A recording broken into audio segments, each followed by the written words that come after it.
Nagulat din ako nung malaman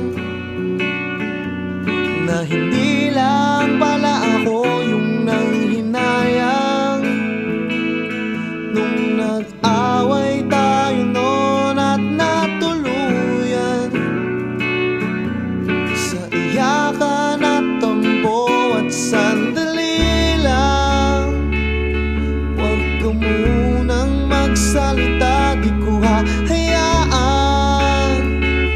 lahat ito ay mawala ang iniisip ko.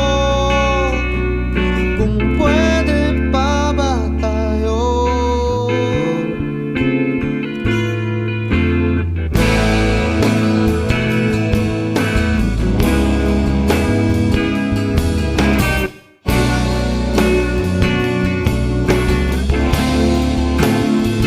At miserable,